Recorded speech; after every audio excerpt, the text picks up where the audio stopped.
유명한 동화작가 정채봉 선생님께서 아주 어린 나이에 어머니를 여의었습니다. 그리고 한평생 어머니에 대한 그리움을 가지고 그렇게 살아가면서 어머니에 대한 글을 많이 쓰신 분입니다. 오늘 시간 정채봉 선생님께서 쓰신 엄마가 휴가 나온다면 하는 그런 시가 있는데요. 그 시를 한번 읽어드리도록 하겠습니다. 하늘나라에 가 계시는 엄마가 하루 휴가를 얻어 오신다면 아니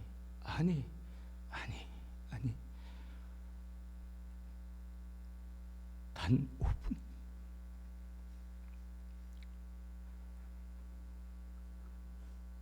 그래 5분만 온데도 나는 혼이 없겠다.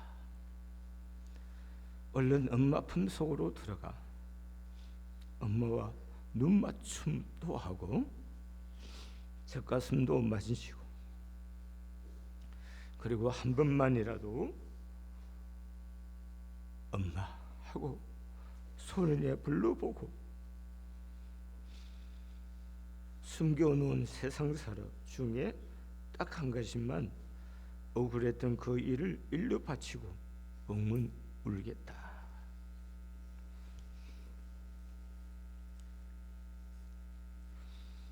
마음의 고향을 둔 어머니를 그리워하는 정채봉 선생님 시입니다. 저도 개인적으로 생각만 하면 가슴이 먹먹해지고 그리움이 쌓여지는 그게 우리 어머니입니다.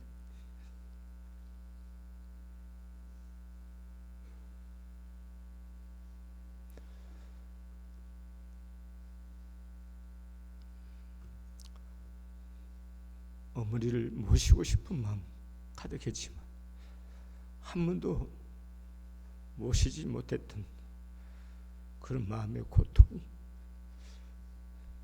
늘 떠나지 않고 있고 제 대신 몇 년간 어머니를 모셔줬던 동생이 너무나 고맙고 늘 큰 부채같이 가슴속에 남아 있습니다.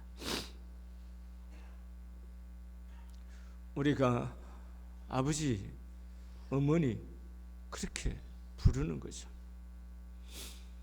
근데 저도 어느 순간 벌써 손자, 소녀가 있어서 그 아이들이 매주마다 와서 함께 예배드릴 때 그것이 기다려지고 아이들이 보고 싶어지고 그런 나이가 됐습니다. 제 친구들은 저를 가끔은 족장이라고 불러요. 그 말 속에는 부러움도 있고 그렇습니다. 그래서 5월 5일 어린이날 같은 날 만나고 싶어도 그 친구들이 저를 불러내지 않습니다. 왜냐하면 김 목사님은 족장이니까 아이들이 손자 손녀들이 올 테니까 그냥 그 시간에 집에서 기다리고 있으라고 애들하고 잘 놀라고 그럽니다. 그런가 하면 제 친구 한 분은 나를 너무 부러워합니다. 왜냐하면 그 친구는 손자가 아들이 먼 곳에 살아요. 카나다에 살고 있는데 항상 화면으로 이렇게 아이들과 대화를 하는데 저는 매주마다 아이들이 와서 그 아이들을 보고 그런 나를 부러워하고 있습니다. 그 친구는 손자의 그 조그만 발을 이렇게 보듬고 만지고 싶어 그 조그만 거 한번 안아보고 그 안고 자보고 싶어하는 마음을 갖고 있어요. 그런 소원을 품고 아쉬워하고 있고 또 저를 볼 때마다 야, 김 목사 너 정말 부럽다. 매주마다 아들들이 며느리아가 손자 손녀들이 와서 그 아이들 보니까 얼마나 좋으냐 그럽니다. 우리 며느리 우리 아이들이 힘들지 모르겠지만 그것을 옆에서 지켜보고 있는 사람들은 전부 다 부러워하고 부러워한다는 얘기는 그것이 얼마나 행복인가를 고백해 주는 거잖아요. 여러분 많은 사회학자들이 중국에 대해서 앞으로 중국이 경제, 정치, 문화에서 세계를 지배하고 정치적으로 이제 지배하게 될 것이다, 이렇게 전망하고 있고, 그것이 지금 진행되고 있지 않습니까? 근데 어떻게 중국이 그렇게 세계 영향력이 있는 국가가 되는데 될 수 있느냐 하는 겁니다. 그 이유를 심리학적으로, 사회학적으로, 정치적으로 설명해 나가는 중에 이런 단어를 쓰고 있습니다. 스트롱 패밀리 타이라는 겁니다. 이 타이, 강하게 묶여져 있다는 거죠. 이것은 가장 강한 정통적 가정이라고 하는 그 결속력이 중국의 장래의 힘이 될 것이라고 전망하고 있는 것입니다. 중국이 세계를 지배하는 데서 가장 강력한 힘이 스트롱 패밀리 타이, 가족이 결속되어 있는 그 힘이 중국을 세계 지배 국가로 지금 보고 있는 겁니다. 세상을 움직이는 중요한 CEO, 경영자들을 연구해 본 결과 이런 데이터가 나왔습니다. 이분들은 대부분 좋은 가정을 가지고 있고요, 어렸을 때 자라온 환경에 대하여 좋은 추억을 가지고 있다는 것입니다. 특별히 아버지, 어머니, 할아버지, 할머니에 대해 좋은 기억을 가지고 있다는 것입니다. 이 사람들이 성공하고 이 사람들에게 창작이 있고 이 사람들에게 발명이 있다는 그런 얘기인 겁니다. 이것은 사회학적으로 대단히 중요한 결론이 아닐 수가 없습니다. 여러분, 저도 이제 자식으로서 부모를 공경했던 그런 자리에서 부모님들이 다 돌아가시고 이젠 제가 부모가 되고 또 손자 손녀들이 있는 그런 대접을 받는 그런 나이가 되어 보니까 어떻게 해야 부모의 마음을 기쁘게 하고 진정한 효도인가 하는 것을 소리 들어서 알아서 가는 겁니다. 오늘 성경에서도 말합니다. 내 부모를 즐겁게 하라는 겁니다. 내 부모를 즐겁게 하고 너를 낳은 의미를 기쁘게 하라. 이것이 성경이 말하고 있는 겁니다. 여러분, 우리가 오래 살기도 원하고 잘 되기를 원합니다. 잘 되는 삶이 뭐냐? 잘 되는 길이 바로 부모 공경하는 것이 잘 되는 거라는 거예요. 내 부모를 즐겁게 하는 거, 이것이 우리가 인생을 살아가면서 잘 되는 삶의 방법이라는 겁니다. 그럼 어떻게 우리가 부모를 즐겁게 할까요? 오늘 성경에 보니까 부모됨에 대해서 22절 말씀입니다. 너를 낳은 아비에게 청종하고 늙은 어머니를 경히 여기지 말지니라, 이렇게 말합니다. 청종하고 경히 여기지 마라, 이렇게 말합니다. 그것을 제가 다른 말로 바꿔봅니다. 부모의 존재 가치를 인정하라는 겁니다. 나의 부모 되신 그 부모님들을 정말 인정하시고 그분들의 말에 순종해 드리는 것, 이것이 뭡니까? 부모를 즐겁게 하는 것이라는 겁니다. 여러분, 부모는 자식을 통해서 살아온 모든 것들에 대해서 인정받고 싶어 하는 겁니다. 부모 스스로 삶이 다 완벽하고 완전하지 못하지만 그러나 자식들을 통해서 아버지 삶이 참 훌륭하고 나도 아버지처럼 그렇게 살고 싶어요, 그 말 한마디면 살아온 모든 시간이 사실은 봄눈 녹듯이 녹아지는 거고, 그 고달팠던 거, 힘겨웠던 것들이 다 사라지는 거예요. 내가 살아야 할, 존재할 이유가 생기는 거고, 살아온 지난날에 의미가 생기고 가치가 생기는 겁니다. 그것이 다 뭘로 이루어지는 것입니까? 말로 이루어지는 겁니다. 부모에게 좀 소중한 마음을 갖고 있고 우리 부모님에 대해서 귀한 마음을 갖고 있지만 말로 표현해 드리지 않는다면은 그게 무슨 의미가 있겠어요? 생각해 보세요. 무심한 마음, 무심한 태도로 그냥 일상에 밥 먹고 헤어지고 그것만 갖고는 어떻게 부모의 마음을 즐겁게 하고 기쁘게 할 수가 있겠습니까? 제가 살아보니까 그런 거예요. 말이 중요하다는 겁니다. 아버지 정말 자랑스러워요. 아버지 때문에 내가 정말 행복합니다. 나도 아버지처럼 그런 아버지가 되고 싶습니다. 말로 표현한다는 것, 이것은 부모에게 너무도 행복한 것이고 정말 기쁨을 주는 거고 자랑스러움을 안겨주는 겁니다. 세상의 모든 부모는 그 말 듣고 싶은 겁니다. 그 말 한마디가 정말 듣고 싶은 거예요. 그런데 대체로 그런 말을 하기를 주저하고 있습니다. 물론 부모가 자랑스럽지 않아서 그럴 수도 있겠지만 그럼에도 불구하고 부모에게 말해준다는 것은 너무도 행복을 안겨주는 겁니다. 여러분, 자부 되시는 여러분들이 부모님을 기쁘게 하는 방법이 뭔지 아십니까?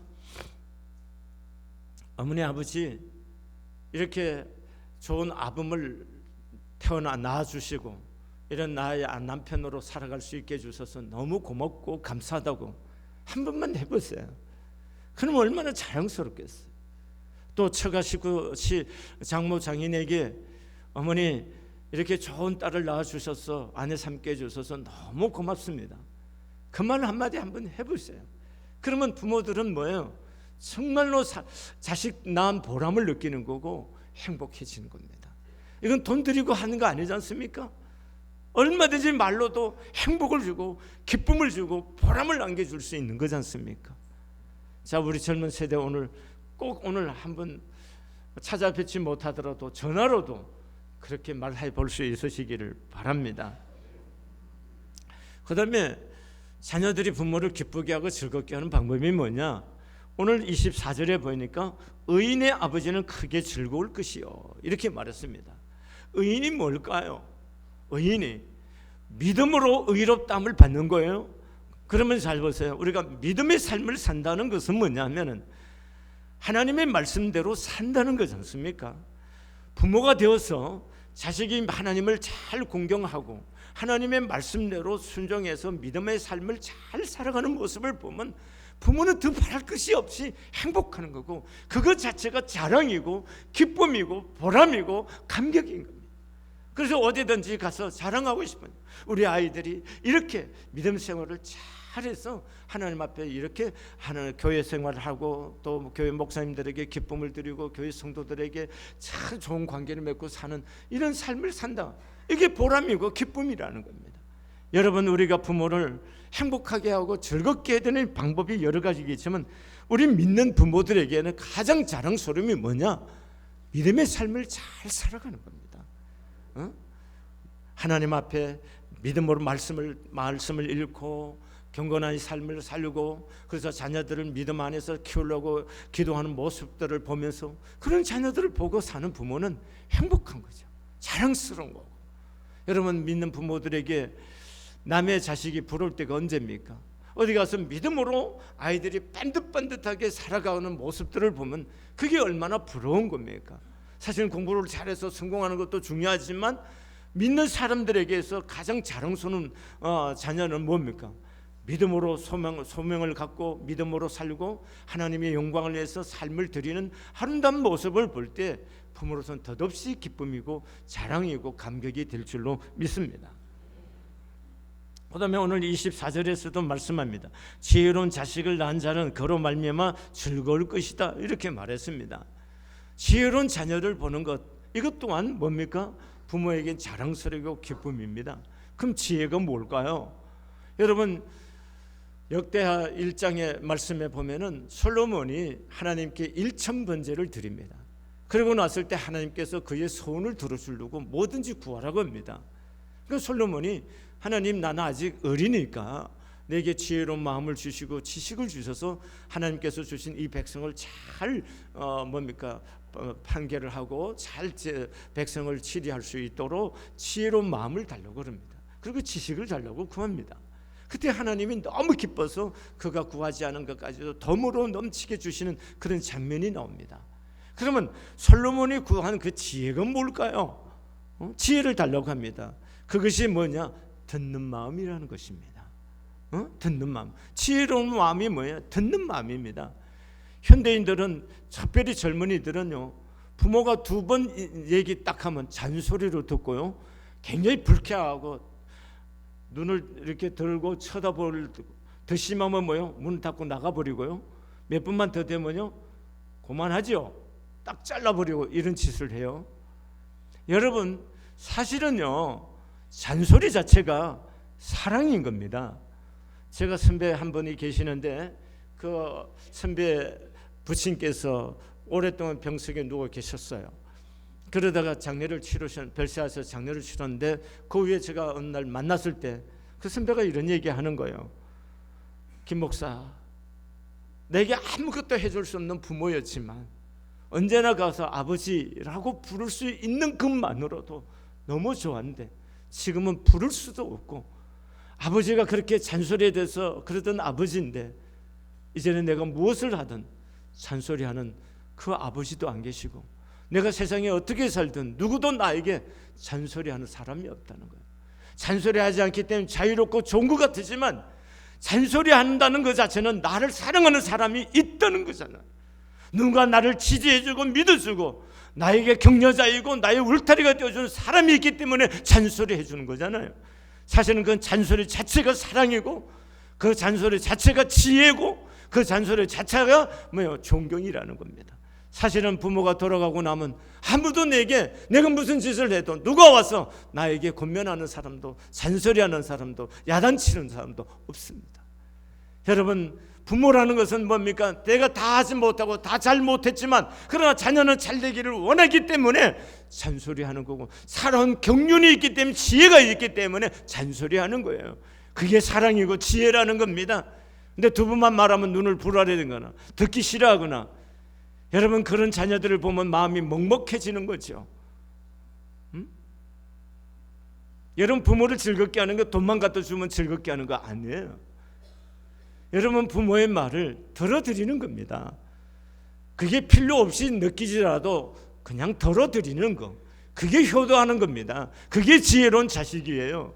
부모가 말한 말대꾸나 하고 앉아있고 그게 무슨 효도입니까? 돈만 갖다 준다고 되는 겁니까?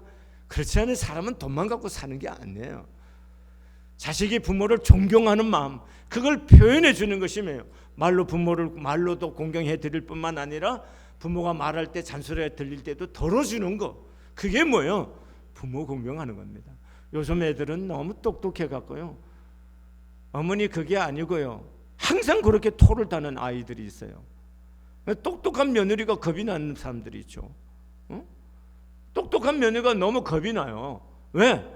너무 똑부러지니까 겁이 나는 거예요. 사람이요, 살아보니까 약간 부족한 듯해야 사람이 살기 편안한 거예요. 저도 그래서 자꾸 살아보는 지혜가 생겨서 자꾸 나를 내려놓는 거예요. 내려놓고 내가 부족한 듯해야 사람이 나를 돕고 사람이 더불어 살아갈 수 있는 거 깨달아지는 거예요. 내가 다 해야 되니까 사람이 나 없어도 되는가 보다 다 빠져요, 자꾸. 그래서 자꾸 내려놓고 일을 부탁하는 거고 도움을 청하는 거예요. 이게 살아가는 지혜더라고요. 그러니까 여러분 생각해보세요. 똑똑한 며느리 다 힘들어요. 여러분, 덜어드리는 겁니다. 그냥 덜어드리는 거. 어머니 경험에서 나온 지혜, 그렇게 받아들이고 그리고 수용해 드리는 거. 이건 뭡니까? 어머니 아버지를 기쁘게 해드리는 겁니다. 그 다음에 오늘 내 즐겁게 하라 이렇게 말을 했는데요, 말로 좀 부모는요, 아버지 어머니 참 잘 사셨습니다. 말로 좀 표현해 드리면요, 부모가 참 행복합니다. 근데 우리 아버지 어머니 참 훌륭하다, 마음으로만 갖고 있으면 뭔 의미가 있겠어요? 말이 중요한 겁니다. 아니, 말 아껴서 어디다 쓰시려고 그래요? 말로 아버지 어머니 참 잘 사셨어요, 표현해 줘 드리세요. 그런 말을 들으면요 너무 행복해요. 어른들 행복하지 않아요? 그 말 들을 때 제일 행복하잖아요. 아버지 참 훌륭하게 사셨습니다. 그 말 듣고 싶은 거예요. 부모 모든 아버지는요, 비록 잘못 살아도 자식한테 그 말 듣고 싶은 거예요. 아버지 잘 사셨어요. 걱정 마세요. 아버지 훌륭하세요. 나도 아버지만큼만 살아도 괜찮겠어요. 그보다 더 잘 살아야 되지만 그런 만큼만 말해도요, 부모는 행복해지는 거예요. 아버지가 나의 아버지인 것이 자랑스럽고 엄마가 나의 엄마인 것이 자랑스러워요. 오늘 꼭 숙제 한번 해보시기를 바랍니다. 한번 해보시겠습니다. 아버지가 제 아버지인 것이 자랑스럽습니다. 어머니가 제 어머니인 것이 자랑스럽습니다. 네, 오늘 가서 꼭 표현하시고, 네가 내 아들인 것이 아빠는 너무 자랑스러워. 네가 내 딸인 것이 아빠는 너무 자랑스러워. 네가 내 며느리인 것이 너무 행복하다. 그렇게 표현할 수 있는 오늘 될 수 있기를 바랍니다. 사람이요, 표현하지 않으면요 나눠 가질 수가 없습니다. 그러느니 말 같은 얘기 하지 마세요. 행복해지지 않아요. 저도 듣고 싶을 때가 너무 많습니다. 와이프를 통해서도 듣고 싶고 자식을 통해서도 듣고 싶어요. 근데 말을 안 하면 뭐예요? 가슴이 먹먹하고, 그래서 그것 때문에 외로움이 쌓이는 거예요.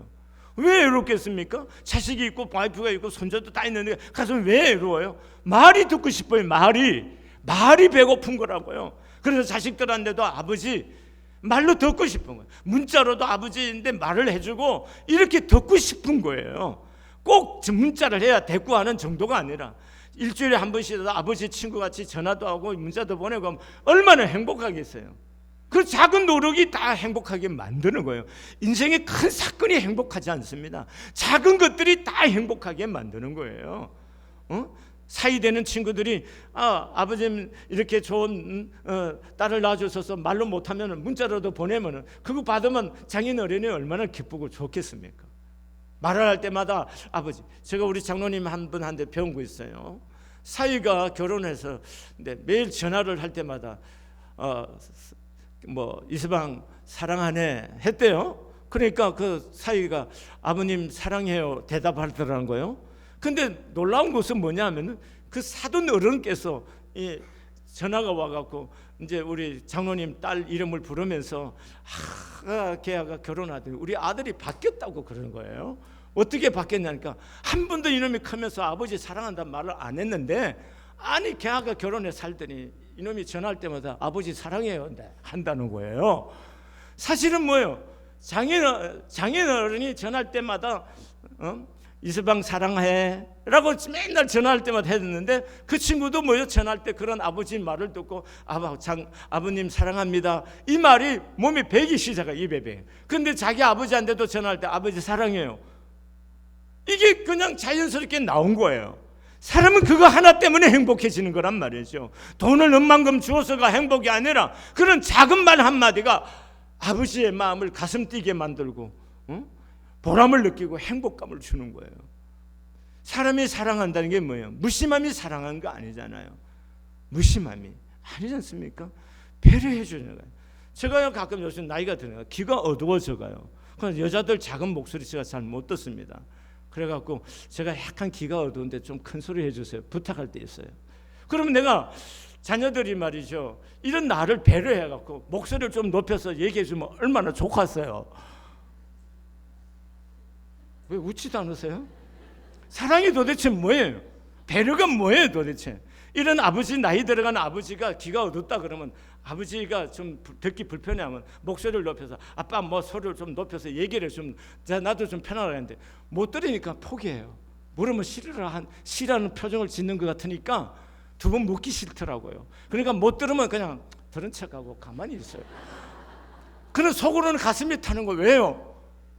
나가 못 듣는다고 몇 번 얘기를 해줬으면, 이만한 나이가 들었으면 목소리를 좀 높여서 애비를 생각해갖고 목소리를 이렇게 주면은 좀 좋겠구만. 안 해주는. 그렇다고 말을 대놓고 하기는 또 나도 좀 기분이, 자존심이 상하는 것 같기도 하고. 사람이 사랑한다는 게 도대체 뭐예요? 부모를 공경한다는 게 도대체 뭐냐고요? 돈만 갖다 주면 그게 부모. 물론 돈도 줘야죠. 늙으면요, 나이 들면 돈 필요해요. 돈 줘야죠. 그렇지만 소소한 이런 말을 아버지, 어머니가 불편해하는 것들을 알아차려갖고 그걸 배려해주고 이렇게 해줄 때 부모는 그 사소함을 통해서 고맙고 행복해지는 거예요. 여러분, 나이가 들면요, 세 가지 슬픔이 있습니다. 첫째가 뭐냐 하면은 나이 들면 자꾸 아파져요. 저도 젊었을 때는요, 배구도 하고 달리기 육상 선수라 운동신경이 예민합니다. 어지간해 갖고는 뭐 굉장히 몸이 날려요. 이제 나이가 드니까 자꾸 허리도 아프고 산을 가긴 하는데 무릎이 시큰시큰하고 오십견도 약간 오는 듯하고 어깨 배구로 해갖고 어깨도 가끔 아프고, 그리고 이제는 자꾸 연식이 있어서 조금씩 탈나는 부분이 많아지잖아요. 그러면 자꾸 건강에 대한 걱정이 생기고, 그러면 자식 때 아이들이 뭐하냐? 아버지 건강 괜찮으세요? 물어봐 주면 마음이 얼마나 행복해요. 이해됩니까? 하나님에게 누님들, 형님들 다 그러실 거예요. 물어봐 주면 얼마나 좋아요. 내가 아프다고 말할 때까지 묻지 않고 있으면요, 섭섭하죠. 좀 섭섭해지는 거죠. 아쉽고. 이해되십니까? 그리고 아프다 그러면 좀 와서 좀 주물러 주고 하면은 그 몇 번 주물렀다고 낫는 건 아니지 않습니까? 그럼 부모는 뭐예요? 그 주물러 주는 자식의 그 손길이 행복이 느껴지는 거죠. 기쁨이 오는 거고 마음이 편안해지고 그런 거 아니겠습니까? 응? 그러니까 부모가 자식에게 살아가면서 무심하고 민둥민둥 쳐다보고 그것처럼 힘든 게 어디 있어요? 그러니까 부모는 나이가 들어가면은 자꾸 뭐 한다? 아픈 데가 많아져 가요. 그러니까 자주 안색을 보고 물어봐주고 좀 가끔은 좀 이래 만져, 사람이 부모 자식은 좀 스킨십도 언제 하는 거예요? 그때나 좀 해주고 이래야 부모와 자식이 좀 친해지는 거지. 부탁해요. 여기 대답할 사람 아무도 없는가 봐요. 우리 교회가 자꾸 늙어져 가서 나이 든 사람만 자꾸 있고 젊은이가 없으면 큰일이에요.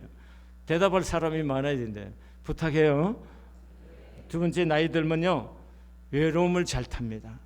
여러분 현직에 있을 때는 갈 데도 많고요, 오라 안 그래도 갈 곳이 많아서 외롭지 않습니다. 일도 많아서 일하냐고 정신이 없어요. 근데 이제 친구들도 보니까요, 퇴직하고 뭐 하냐 물어보니까 아침에 식사하고 나서 물병 하나 달고 뭡니까 신발 신고 동네 뒷산 등산하러 간대요. 그 등산 동창생들하고 같이 가서 하고, 그래서 점심이랑 같이 나누어서 이렇게 돌아가면서 한 개씩 떼고, 그리고 저녁 때쯤 떼갖고 술 한잔 걸쳐갖고 집에 오는 거 일과래요. 여러분 생각해 보세요. 갈 곳이 없어요. 우리 선배 목사님들도 은퇴하고 나서 후배들한테 밥 사준다고 점심 먹자 오라 그래도 한 번은 오지만요, 여우상 한 번 오지만 두 번 다시 안 돼. 다 핑계대고 안 온다는 거예요. 밥을 사준다도 안 온다는 거예요. 나이가 들면요 다 싫어라 해요. 오는 거 싫어해요. 끼는 것도 싫어하고. 이게 문제입니다. 그러니까 자식이 뭐예요? 나이 들어가면 부모가 외롭다는 것을 좀 인지해야 되는 거예요. 인지를. 그래서 어떤 목사님께서 교우들에게 이렇게 제안을 했어요. 늙으신 부모님 방에 작은 냉장고 하나 마련해 드리기. 왜냐하면은 그 냉장고 먹을 채워주면은 아이들이 뭐예요? 할머니 할아버지한테 그 먹을 거 달라고 들어가면은 할머니 할아버지가 그 짧은 순간이지만 대화하고 놀 수 있는 시간이 있으니까 할아버지 할머니에게 뭐예요? 먹을 것을 그 냉장고에 넣어두면 아이들이 그 할아버지한테 가서 얘기를 하고 할머니한테 얘기하니까 그렇게 하는 거. 두 번째, 용돈, 아이들의 용돈과 학비를 누구에게 맡기냐면 아버지 할머니 할아버지한테 맡겨드리라는 겁니다. 그러면 아이들이 와서 용돈 받아가기 위해서 할아버지 할머니한테 와서 자주 올 거 아니에요. 이놈들이 조금만 크면요 할아버지 냄새 난다고 싫어서 안 와요. 그러니까 나이 드시면요 목욕 열심히 하셔야 되고요, 향수는 필히 뿌리시기를 바라요. 진짜입니다. 내 친구가 고향 친구가 가면 이 친구하고 목욕탕을 한번 갔는데요, 여자들처럼 목욕탕 안에다가 뭐 이렇게 바구니에다 목욕용품을 잔뜩 놓고 있어요. 그럼 목욕하고 나오더니 뭘 이렇게 싸고 불에 샀고, 그래서 야 뭐 하는 거야 너? 그랬더니까 야 너 모르냐? 늙으면 말이야 냄새가 나. 그러니까 일주일에 하루 매일 목욕하고 매일 자기 향수 뿌린다는 거예요. 잘 늙어가는 거예요. 지혜롭게. 목욕 매일 하셔야 됩니다. 대답 안 하시죠 어르신들. 그리고 아들 딸들은 며느리한테 향수 하나 사다 달라 하든지 용돈 갖고 향수 하나 사십시오. 그리고 끊임없이 향수를 발라하세요. 뿌리세요 매일. 그래야 내 안에서 영감 냄새가 안 나야 할아버지 근데 애들이 손자고 소녀들이 오는 거예요. 그리고 지혜롭게 할머니 할아버지한테 용돈 맡기고, 그래서 아이들이 할아버지 할머니한테 뭐 타석에? 용돈 타석에 하자는 거예요. 세 번째, 나이 들면요 배고픔을 자주 느낀다는 겁니다.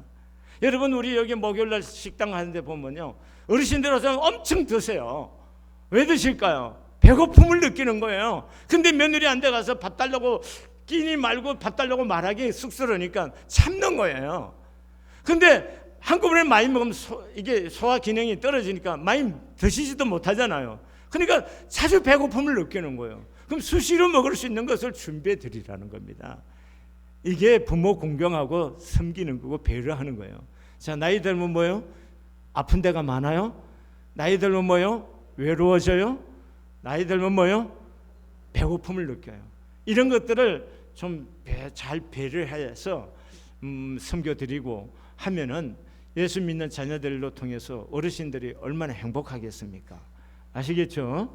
꼭 그렇게 해서 가정이 행복하고 평안할 수 있기를 진심으로 바랍니다. 기도하시겠습니다.